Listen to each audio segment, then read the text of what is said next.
What's going on? Boys, thanks to our patrons, and Fiverr customers, subscribe to our Patreon free for behind the scenes stuff. Arm yourselves, life stuff. I'm trying to get back into Vampire.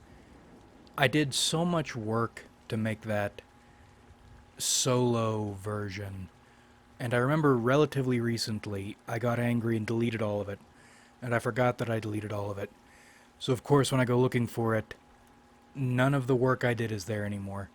And most of the books I pirated back when pirating was easier, or pirating those books is easier, those are all gone.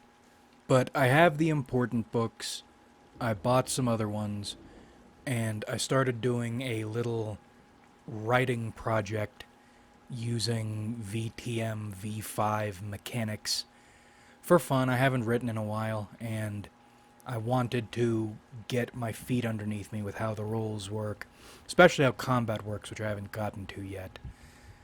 But we'll get there. And maybe once the little writing project has concluded, we can do a little audiobook thing. Anyway, it's hot. It is so hot.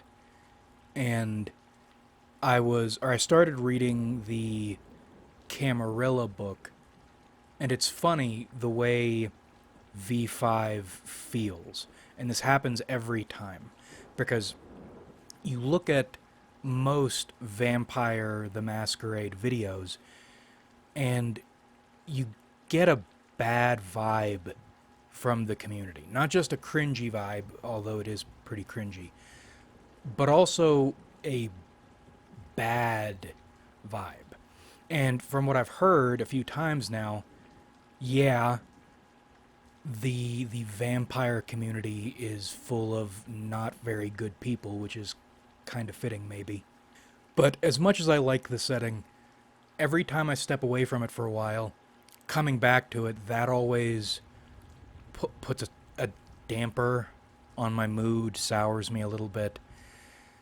I don't know if I want to be engaging with this, if these are the people it attracts, but you could say that of typology. You could say that of astrology, now that I'm getting more into that. And then you start reading, and there are errors all over the place, and that's a little annoying. And then you get the people, a lot of people complain about the millennialness of Vampire, especially V5. But, and you get it, I got a taste of that when I first started reading the Camarilla book. But then the same thing always happens once you get 10 or 20 pages in. This shit is actually pretty genius. And I don't know if the writers are secret geniuses, or they're accidental geniuses, or maybe my growing pet theory is some outside force likes Vampire and wants it to be good, so through the ether, it is ensuring it's good, and it is always good, and it's always relevant. That's the thing about these books. If you're someone who has been around this channel for a while, if you are down with the Soanan cause, you might be interested in some of what these books have to say, because they are concerned with much of what we are concerned with. On the practical level, on the societal level, and even on the spiritual level. And another thing about V5 that I like a lot is the meta plot is getting more and more dire, and that actually loosens things up a bit so you can be more interesting. And I've watched some videos that are pretty interesting, and I've been a fan of the Sabbat for a while. Not a long while. This game has been around for a long time. But I've always liked them because they seemed... I think the phrase I used in my notes was Gnostic fascism is what the Sabbat is. They seem like the only faction that actually cares about the individual as they do a lot of fucked up stuff to destroy individualism. I love a good contradiction. But anyway, reading about, and that's another great thing about V5 with the Sabbat, a lot of them going off to fight in the Gehenna War, and then the ones who remain going a bit underground and getting even more bestial, but also even more philosophical, but not in the reading books, reading self help books, ancient self help books, and jerking yourself off. Matrix breaker outing. The only faction that is all about radical self acceptance. It got me thinking about our spiritual position again. Because I'm always fed up with the Abrahamics and how pushy and aggressive and meddling they are while acting like they aren't. But it's, I won't say it's reached a new height. This isn't a hatred PR, but this is like benching two plate. We haven't been in waters this deep in a while. Not that two plate is extremely deep water, but once you hit two plate, that's when you have to stop thinking like an athlete and start thinking like a monk or a cultist. Benching beyond two plate, shit gets weird. I always say that, but really, shit gets weird. Anyway, in our Sabbat maxing, I think we've reached a new level as an order. Not that we've reached a higher level, but we have reached a level of refinement I wasn't sure we were going to get to. As strange as our world is, once you let go of the way you think you're supposed to look about or look at things, think about things, as mysterious as it all is, as contradictory as it all is, I don't think the basics, or at least our basics, are actually all that complicated. And also, we're always refining our understanding of noso nosa. And there have always been two ways of looking at it. No solution, no salvation. You could take it in the painfully nihilistic way if you need to, because sometimes in seeking you do need to, because that is a truth. You can also look at it in the more optimistic sense, which is if you are seeking or you are doing or you are following a path of righteousness, you should not be doing it expecting to resolve anything or to secure for yourself some kind of salvation or a reward. You're doing it because this is what you are alive to do. That's also true. That's also an answer. But these two sides, they are a contradiction. They're in conflict, but not really. And that's what we've realized today. If you want to know what's going on, if you want to know where you are within this maelstrom, use your eyes. It is that simple. The truth is looking you in your face.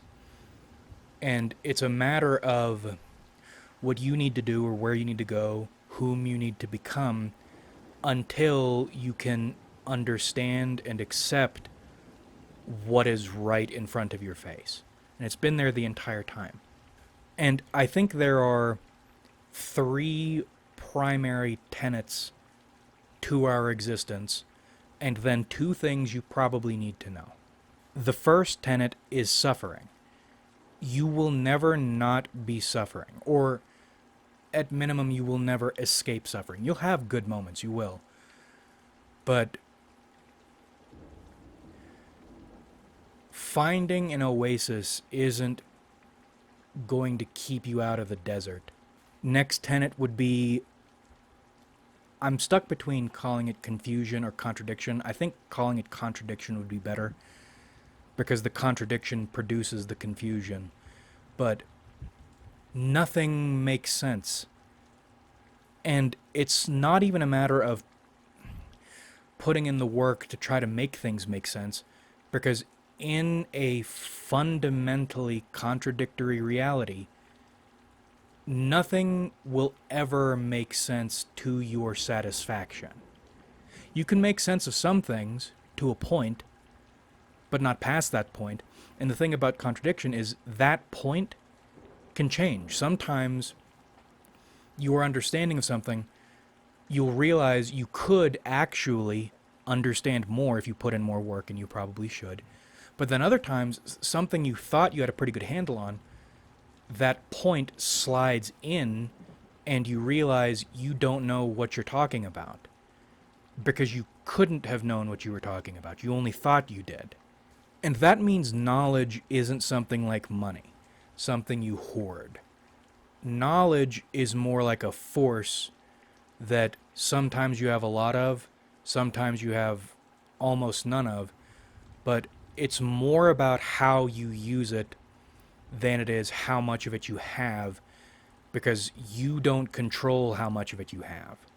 If you think you do, if you think you have control of how much knowledge you have, or if you think you have control of anything, you are, and maybe you need to do this, this is a good thing, you are setting yourself up to learn a lesson, and sometimes you have to learn lessons the hard way. Usually you do. Someone could give me a book of all the answers, and I wouldn't understand it or appreciate it until I learned every single one of those little bastards the hard way. And the problem is, people try to feed you books upon books of bullshit answers constantly for any number of reasons, usually to, if they can sell you on what they believe, then they get to feel more secure in their believing it. Or maybe they're trying to make money, or they're trying to accomplish some other material goal.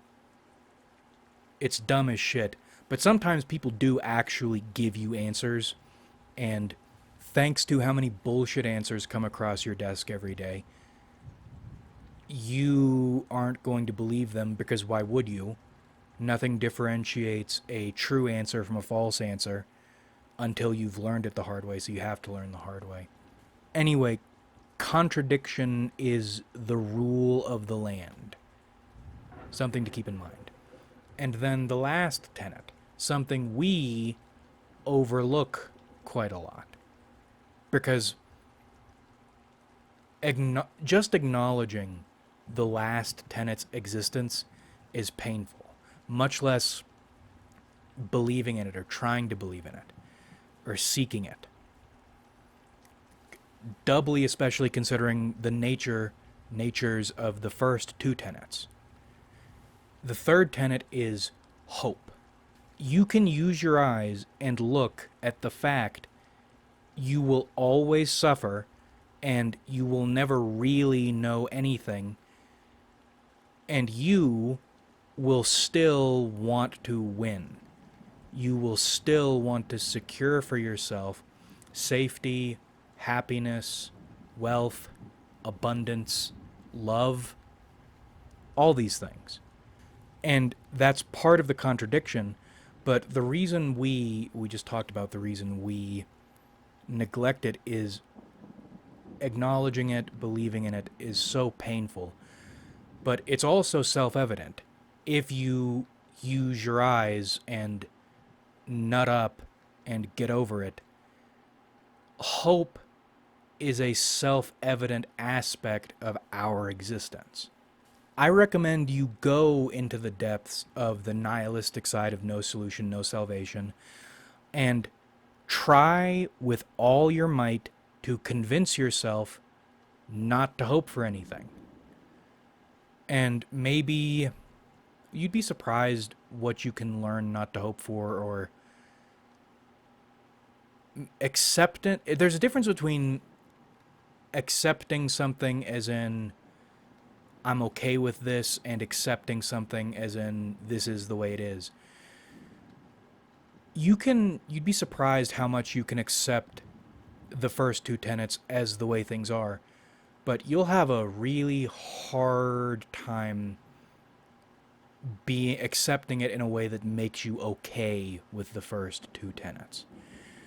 And if you do somehow manage to accept it as in you're okay with it, I think you're fooling yourself. Maybe you're not. There are lots of sorts of people out there.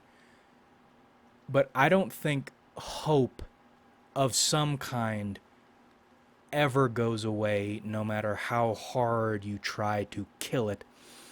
Because the fact it's alive, it's like a nerve ending something is tugging on. It's excruciatingly painful. But these three tenets are important because I think they are the rules, insofar as we can have rules, of the game we're in, or the position we're in, rather. Because I still believe we have purposes. We are alive for some reason. Maybe some people have more reason to be alive than others do. But if you have a purpose, maybe you don't know what it is, maybe you can't recite it, you don't have a clear vision of it, but you can feel it. You can feel using righteousness when you're on the trail of your purpose. The nature of man is to be born onto a sinking ship and believe on some level that the ship can be saved or he can be saved, no matter how stupidly impossible and unfair the circumstances, and act with purpose as if he is going to save himself, even though he's not. This is not a noble struggler overcoming the odds video. You're not going to overcome the odds, but you need to feel like you can. And it's not like you have to make yourself feel like you need, or feel like you can. You already feel like you can, naturally. That is your nature. Living as a human is like being waterboarded from the moment you're born until the moment you die. And that's why there are those two important things to remember while you are in this. And they have been staring you in the face. These are the refinements on no solution and no salvation. Or maybe two alternative uses for them. And I've gone back and forth on how to word these, but in essence, they are: one, you will never make things okay materially for yourself or on this plane to your satisfaction. And then two, you will never understand spiritually anything to your satisfaction. You will never be enough of a winner, and you will never be enough of a knower. And that is frustrating. That kind of speaks to the first two tenets. You'll never deliver yourself from suffering, and you will never know enough to resolve all of what's going on, or even understand what's going on. But you need to know those things. You need to know, in relation to yourself, these natures of the first two tenets, because to engage well with hope, the hope we're talking about, the hope that makes you act like you can win everything and you can know everything, even though you can't, because that's the nature of hope. That is man's contradiction, his sword and shield contradiction. Do you want to live a righteous life? Do you want to live in accordance with your God? Have a good relationship with your God? Take hard lessons from your God, sometimes receive great boons from your God, which can happen, freaky as shit when it happens, when the clouds finally part for a minute and exactly what you've needed descends from the heavens. To do all that, to live that righteous life, to be to be your god's top guy, in our case, Venus's top guy, Ishtar's top guy, you need to operate as if you can win while knowing you can't. And I think the purpose for that, the reason behind that, is that is the only state in which you are a viable pawn on this board for your god. That's the kind of contradictory psychosis you need to be in to be close to your player. And then maybe, if you can manage that afterward, and this is a quieter thing, a more personal thing, your own faith. And this is the crazy part of all this, right? We talk about use your eyes. Everything we've just described, including being a pawn deep in neurosis, operating as an agent for a deity, you can use your eyes to see that. Maybe not as theatrically as we put it, but you can see it and you can feel it, and to an extent you can know it, because life gets really weird and interesting and shit starts popping off once you do. But by yourself and for yourself, you will always be dealing with matters of faith if you're being honest. And like I said, that's for you. To be real, there are more days I don't have faith than days I do. And what I mean by that is, you can be a good pawn and recognize something fucky is going on, probably, almost certainly probably, but you can't know for certain because of contradiction. That's the brutality part of it. But is it all happening the way you think it's happening? Are you actually your deity's top guy? Or are you just part of a process that needs you to believe you are? I don't know. But that is like I said, that is a personal, private, quiet thing. But the rest you can use your eyes to see. And I would love to make a cult pamphlet one day. We probably will.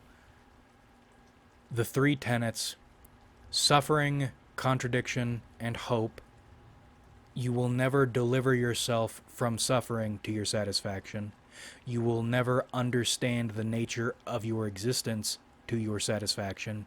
And what do you do? What do I do, Lord? When you're feeling lost, use your eyes, and we should probably also add on to that, listen to your stomach. Like if you enjoyed, subscribe if you haven't.